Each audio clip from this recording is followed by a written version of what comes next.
दोस्तों नमस्कार, मैं हूं आपका होस्ट मिथिलेश कुमार। तो आज के इस खास एपिसोड में हम बता रहे हैं आपको कि जोमेटो जो है इंडिया के साथ साथ पूरे विश्व में अपना नाम कमा रही है और इंडिया की सबसे सफल स्टार्टअप बिजनेस में से एक है। और इसी जोमेटो के संस्थापक दीपेंद्र गोयल जी हैं। दीपेंद्र गोयल जी ने हाल ही में एक बहुत ही बड़ा मेजर अनाउंसमेंट करी है। इस अनाउंसमेंट के बाद पूरे विश्व भर की मीडिया खबरें इनको कवरेज देने लगी। विश्व भर की न्यूज एजेंसी इनके पीछे पड़ गई कि आखिर ये कौन से प्रोजेक्ट लॉन्च करने वाले हैं आफ्टर जोमेटो के बाद, कि आखिर जो है इंडिया को एक न एक दिन सुपर पावर बना के छोड़ेगी। दोस्तों, इस रिपोर्ट के आ जाने के बाद और इस रिपोर्ट के आपके साथ अगर मैं शेयर कर रहा हूं तो जाहिर सी बात है आपके अंदर भी देशभक्ति का जज्बात होगा। अगर आप समझते हैं कि इनके द्वारा ये रिपोर्ट जो है इंडिया को बहुत सारे दिनों के बाद 10 कदम आगे ले जाएगा, आर्थिक क्षेत्र में हो, आर्मी के क्षेत्र में हो या फिर इंडिया की इकोनॉमिक ग्रोथ के क्षेत्र में हो। दोस्तों, आप इस रिपोर्ट को देखिए। सबसे पहले आप मेरे स्क्रीन पे देखिए, Deepinder Goyal send invite to engineers putting together a propulsion research team in Bangalore to build fighter jet engine.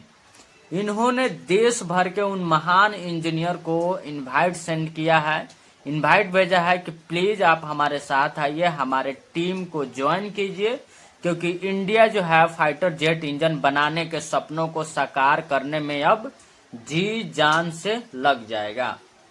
इन्होंने इंजीनियर की वो टीम खड़ा करने की कोशिश कर रहे हैं। ये बेंगलुरु में अपने एक LNT कुछ करके एक स्टार्टअप उन्होंने स्टार्ट किया है और उन्होंने इंजीनियर की एक ऐसी फौज खड़ा कर रहा है जो आने वाले भविष्य में इंडिया को फाइटर जेट बनाने के कदम को, सपने को साकार करेंगे। दोस्तों, मैं दीपेंद्र गोयल जी का बहुत ही ज्यादा धन्यवाद कहूंगा। मुझे लगता है आपको भी धन्यवाद देना चाहिए, क्योंकि ऐसे ऐसे हमारे देश के उद्योगपति और बिजनेसमैन अपने निजी और स्वास्थ्य कार्यों को छोड़ करके देश हित में कोई काम कर रहे हैं तो इनको बहुत ही ज्यादा सराहना और वो इज्जत और मान सम्मान मिलनी चाहिए, क्योंकि ऐसे लोग जो है देश के लिए कुछ करना चाहते हैं। ये अडानी, अंबानी और अन्य कई सारे लूटपाट मचाने वाले बिजनेसमैन नहीं हैं। और इसका श्रेय जो है मैं स्टार्टअप इंडिया को भी देना चाहता हूं।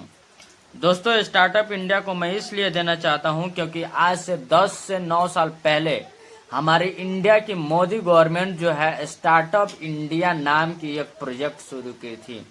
इस प्रोजेक्ट के थ्रू मैं आपको बता दूं लगभग 1,57,000, ये रिपोर्ट मेरे स्क्रीन पे आप देख सकते हैं, 1,57,000 नए स्टार्टअप की शुरुआत हुई। स्टार्टअप से मतलब ये होता है कि इंडिया में नए बिजनेस, नए रोजगार और नए इनोवेशन की शुरुआत जो है इसी स्टार्टअप के थ्रू, इंडिया के सब्सिडी मॉडल के थ्रू नए नए उद्योगपति जन्म लेने लगे, जिससे इंडिया की इकोनॉमी में एक बहुत बड़ा बूस्ट मिला है। इंडिया में रोजगार के भी बहुत सारे अवसर मिले हैं। इंडिया को इतना ज्यादा बूस्ट मिला है कि साल 2025 इसी साल का रिपोर्ट है कि इंडिया जापान को पीछे छोड़ते हुए वर्ल्ड की 4th लार्जेस्ट इकोनॉमी बन गई है। दोस्तों इस बात से अनुमान लगाइए कि जापान को पीछे छोड़कर इंडिया एक दिन आज उस जगह पे खड़ा है कि दुनिया की 4थी सबसे बड़ी अर्थव्यवस्था है। अगर इसी तरीके से हमारी देश के लोग और टैक्स पेयर लोग और उद्योगपति और मेहनतकश लोग अपने आविष्कार और काम करते रहें तो इंडिया जो है एक न एक दिन विश्व की सबसे बड़ी पावर हाउस और पावरफुल कंट्री बन जाएगी।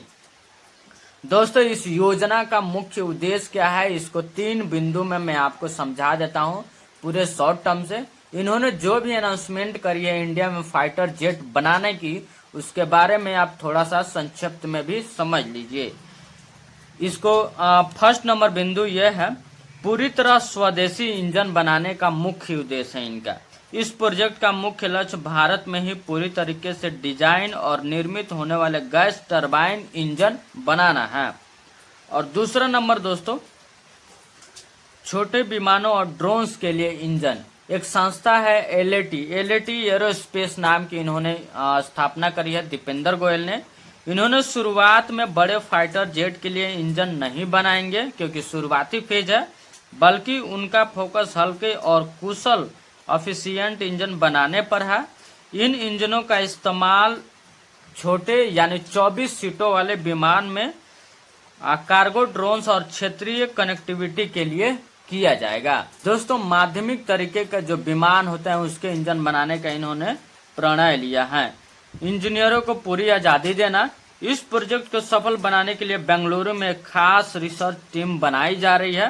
दीपेंद्र गोयल ने बताया कि इस टीम को व्यापारिक लोगों से अप्रूवल लेने के लिए इंतजार नहीं करना पड़ेगा, बल्कि इंजीनियरों को सीधे समस्या हल करने, टेस्ट करने और हार्डवेयर बनाने पर ध्यान केंद्रित करने की पूरी आजादी जो है दी जाएगी। दोस्तों, पहले भी हमारे देश में इस तरह का प्रयास किया गया है, लेकिन सरकारी आंकड़ों और सरकारी अफसरशाही में इस तरीके का इंजीनियरों को बहुत ज्यादा परेशान किया जाता था, जिसके बाद उस प्रोजेक्ट को ड्रॉप कर दिया जाता था। प्रोजेक्ट को छोड़ देने के बाद भारत की आर्थिक स्थिति बहुत ज्यादा लूज हो गई, जिसके कारण जो है भारत अभी तक जो है फाइटर जेट बनाने के मामले में बहुत ज्यादा पीछे हट गया है। लेकिन इस बात की आजादी देते हुए दीपेंद्र गोयल ने स्पष्ट कर दिया है कि मेरे टीम में जो भी इंजीनियर होंगे उनको हार्डवेयर, सॉफ्टवेयर और अन्य कई सारे चीजें जो फाइटर जेट बनाने में जरूरी उपलब्ध सामानें होती हैं, उसके लिए इन सभी इंजीनियर को चिंता करने की जरूरत नहीं है। हमारी टीम इन सभी इंजीनियरों को पूरे तरीके से आजाद करती है और ये इंजीनियर अपने मन और अपने डिजाइन के अनुसार फाइटर जेट इंजन बनाने का कार्य में जो है पूरे तरीके से तेजी लाएंगे। दोस्तों, बहुत ही ज्यादा धन्यवाद करना चाहिए ऐसे ऐसे बिजनेसमैन और कार्टून को। मैं आगे इसकी सफलता और इसके अगर ये मिशन सक्सेसफुल हो जाता है तो इंडिया इससे कितना बड़ा आगे बढ़ सकता है, इंडिया को क्या क्या फायदे हो सकते हैं, ये भी मैं आपको बता देता हूँ। रक्षा क्षेत्र में आत्मनिर्भरता।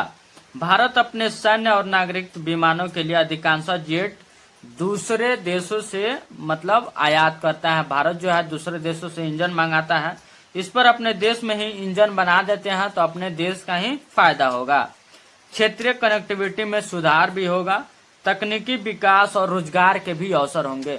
दोस्तों, इस तरीके के आविष्कार हो जाने के बाद इंडिया में बड़े पैमाने पर मैन्युफैक्चरिंग यूनिट लगेगी और इस यूनिट को रन करने के लिए बहुत ही बड़े स्तर पे स्किल्ड लेबर की जरूरत होगी, जो एक तरीके से कहा जाए जो रोजगार के क्षेत्र में भी बहुत ही ज्यादा क्रांतिकारी कदम उठाने की बात कही होगी। दोस्तों, मैं आपको बता दूं एक तरीके से साल 2014 और 24 के बीच में जो है लगभग 3500 मिलियनियर जो है इंडिया छोड़कर के दूसरे देश में भाग गए हैं और सेटल्ड हो गए हैं। रिपोर्ट देखिए, 3500 millionaires to leave India and settle abroad in 2025, यानी 2025 तक जो है 2014 और 2025 तक जो है लगभग 3500 मिलियनियर जो है इंडिया छोड़कर के दूसरे देश में भाग गए।